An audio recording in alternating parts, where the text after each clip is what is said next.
In this episode of reDefine, I speak with photography legend Bambi Cantrell about what she learned along the way to becoming one of the most decorated photographers in the industry. Adorama TV presents The reDefine Show with Tamara Lackey, where she talks with creatives who make it all work, bringing their best creative and business tips to you, along with fresh ideas and equipment favorites. Bambi, Empress of Imaging, that was given to you, that moniker, by Microsoft, yes? Yes, it was. Tell me in relation. Okay, only because I'm like the oldest woman in the entire universe in photography. The awesomest woman in the entire right. universe. Well, that's what some say, I guess. I was, when they had the Icons of Imaging program, I was the first woman selected to be in that program, and so they gave me that title, so.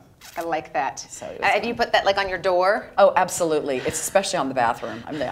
No one's allowed to go in there. It has a little star over it and everything, you know, so. How many accolades have you been awarded? Oh, shoot. I'm not even kidding. I'm not kidding. I don't know. I don't pay attention to that stuff. In fact, it's so embarrassing because when and I'm not trying to be disrespectful, but when I see those guys with all the stuff around their necks, you know, with all the bars and all that, I know that took a lot of work to get, but there's just nothing in the world to me that screams, I'm a geek and I need validation more than that stuff. And now, don't get me wrong, I have those things. I just like to keep them in a closet somewhere, and I love competing in competition. Yeah. I just don't think I need to wear it kind of like a fishing lure or something on my hat, you know? Yeah. And you are head up the portrait judging, correct? You've been very involved with competition. Well, from all angles. I'm one of the chair people generally at the WPPI judging convention, and so I've been chairperson of the wedding room, portrait room, and album as well. Yeah, and why do you do that?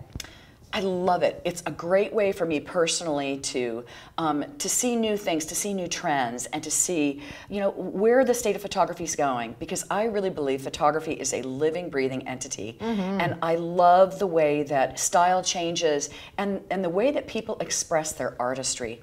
And to me, there's no better place in the world to be than in that room when prints are judged. And so, I mean, I love being a chair, but I will tell you, if I were a photographer getting started, I would make sure I was at the convention before when they were doing the judging, because it's such a valuable lesson in what looks good, and after a little while you'll start seeing prints come through and you'll see how you would judge them against other prints. Right, and you start looking for all the things that the judges are looking for. Right, and then it's wonderful because quite often the judges will pipe up and say what it is about a particular print that they absolutely love, or what is not quite, you know, where they've fallen short. The maker has fallen short. Yeah, and then for you, you're still entering competition often, even though you've received a plethora of awards. I keep saying that because I've looked at like a lot of them, and I'm like, oh my gosh, this just goes on and on. What has been the most meaningful win to you? Gosh, that's a really good question. I would have to say probably Lifetime Achievement Award with WPPI was really meaningful to me. It's all good, and as I said, I'm really embarrassed about stuff like that, so I really honestly don't even think about awards and accolades and all of that stuff. I love the fact that I can still compete. Yeah. And to me, it's not about winning the competition. To me, it's about the competition itself. What about your shooting? How did you learn? One of my girlfriends came up to me and said, hey, I know this photographer is looking for somebody to photograph weddings for him. Why don't you go talk to him? And so I did. This was truly the turning point in my life, because on that day when I went up to his studio, he had all these pictures on the wall as you walked to his upstairs studio. And I literally put my hand on the doorknob of his space, and I was so terrified that he would turn me down. I literally turned around, ran down the stairs, and left the building and went down the street. I was absolutely petrified that he would look at my portfolio, pat me on the hand and say, no, thank you, bye-bye. But when I got to the end of the blog, my absolute passion for wanting to be a photographer overrode my fear. I turned around, ran back up those stairs, walked in the door, said, hi, I'm Bambi Cantrell. I'm here to talk to you about coming to work for you. He hired me on the spot, but how could he not? I told him I'd do it for free. I did. So I worked for him for free, and sorry to be so long-winded about it. But, no, that's really interesting. I'm imagining you. Oh, I'm not kidding you. But one of the greatest things that ever happened was I got to really learn my craft by not only seeing what he did right, but also the mistakes that he made. And so I literally carried his camera gear to every wedding and watched and listened. And to me, it's so phenomenal to learn from people that are actually working in the trenches every day as photographers. Because people in school that teach photography classes, those are great, but they're teaching you perfect photography. The pro teaches you perfect photography under the set of circumstances you're given. And there's a huge difference in that. And to this day, I still take classes every single year because I think it's so important to keep abreast of changing trends. And I'm not a really quick learner. Actually, it takes me a little while to learn things. So I want to be able to continue to keep a fresh approach. And I don't want to be one of those people who was known as something in the past. Oh, you used to be a wedding photographer. I want to be a photographer, and I want to be relevant. Constantly relevant. Absolutely. And especially because I'm 55 years old. I mean, I'm not a kid anymore. And it's more important than ever for me to continue to keep abreast of these changing trends so that I do maintain my relevancy. What do you see as the negatives of photography? I never hear that question. I never asked it, but I'm curious because there's obviously so much to be drawn to. Yeah. But the more aware you are, I'd have to say that one of the biggest negatives in photography is that photographers are artists, and artists want to play, they want to create, and they don't think about the financial aspect. You know, the fact that, hey, you know, they've got to pay their bills and they have to, you know, they have to get clients in their doors and such. That truly can be the negative. I'd have to say, to me though, the number one thing that can be a negative are other photographers. Because photographers can be really whiny little people. And I'm not kidding you, that just works my last nerve. I cannot stand negative people. It just irritates me to death. Because, you know, people will make excuses for their failure. They'll go, oh, well, you know, you're back in the time when you grew up as a photographer, it wasn't so bad, and the economy wasn't this. And there's always an excuse for not making progress and moving forward. And I believe that it's important to put blinders on, be very forward focused on where you want to go, and just ignore the negative noise. What makes you successful is hard work, number one. You know, not being willing to settle. Absolutely not being willing to settle. Being that person that when people say it can't be done this way, you go around and you find another way to do it. The gentleman who hired me to begin with, it was classic. My first camera was the Mamiya C330, and he handed me this camera, and it had all these numbers on it. I didn't know an f-stop from a bus stop, so I'm looking at all those numbers, and he said, shoot everything at f8 at a 60th of a second. So I'd go to a wedding, and the first, 5 or so weddings, everything at I shot everything at f8 at a 60th of a second, and, okay. and then afterwards I started looking, going, what are all these little numbers for? You know, what is that 30th of a second and 15? What does that mean? And so I asked him, I said, Don, what does that mean? He goes, don't go there. You'll get camera movement. And I was like, oh, really? Was he a ghost? Yeah, I know. Don't go there.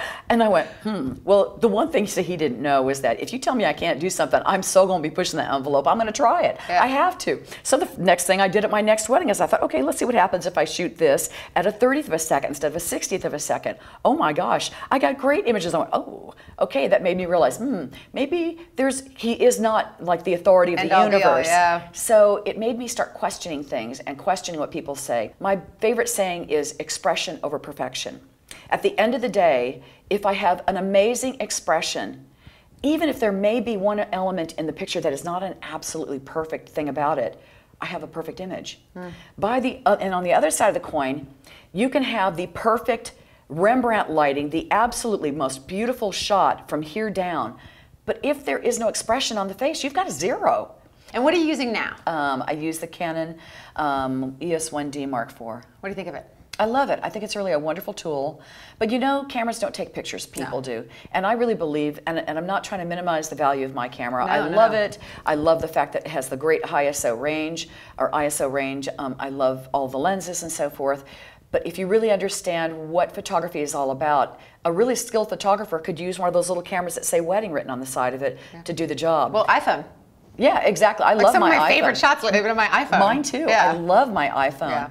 So I really believe that it's important to, to have a foundation of good equipment. And if I were to give some advice to somebody, I'd say buy great lenses. you know, if you have to buy a lesser expensive body, Right. get the good glass. Don't skimp, because you know you're gonna have to buy it more. You're gonna have to buy it later on. Just bite the bullet and get it over with. Buy one lens, or buy just 2 lenses in a body, and you know, to get you started, or rent. Yes. You know, which is a great way to do things to begin with. What do you think today's controversy is?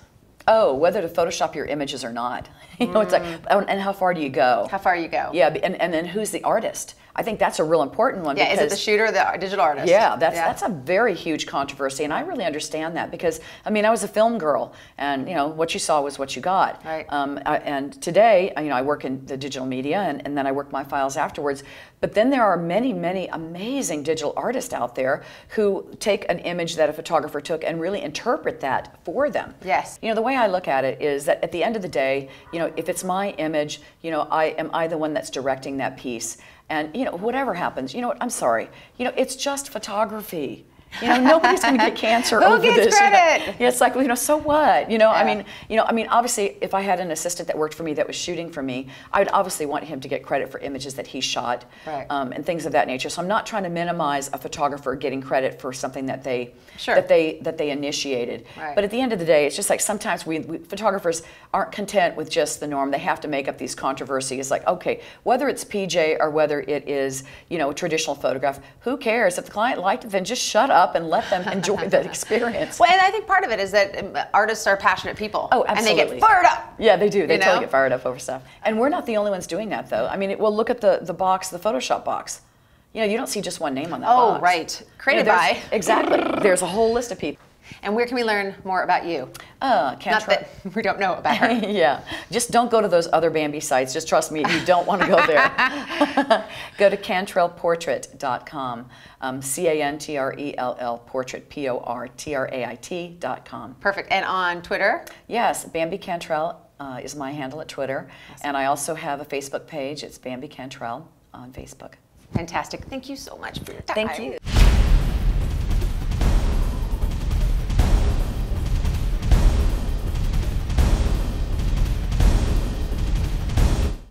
Adorama TV is brought to you by Adorama, your best source for the equipment and knowledge you need. For all the latest photography, video, and computer gear, visit Adorama.com. Place your order by 7 p.m. and it ships the same day. Plus, the next time you're in New York City, be sure to visit our store located on 18th Street between 5th and 6th Avenue. Check out the Adorama Rental Company for professional cameras, lighting, computers, and more. We'll help you make the best selection to match your needs while giving you the knowledge to achieve the best outcome from your rental. Adorama is your complete solution for equipment, printing, training, and more. Adorama, more than a camera store. Thanks for joining us on reDefine. We're here with the Empress of Imaging, Bambi Cantrell. It's nice to be here, Tamara. It's nice to see you. I like your case. Wait a minute. Tamara, hang on a minute. Do you know, I am so sick and tired of you trying to copy everything I do. I mean, do you see this? Hello, could we like at least worn a different pair of shoes today? Not your boots like mine, okay? And can we talk about the hair? Just stop it. Just stop the madness now, okay? You are never gonna be me. You just bought this the other day too, didn't you? Oh, just shut up. And you have to put the little XS on it so we all know that you're an extra small. Can I just tell you right now, she took that sticker off another sweater. It's not really an extra small. I saw it as a double XL, just so you know. It's true. They're using, it's all Creative Light. All right, I'll change. We'll come back in a minute. Wait a minute, whoa. Tamara.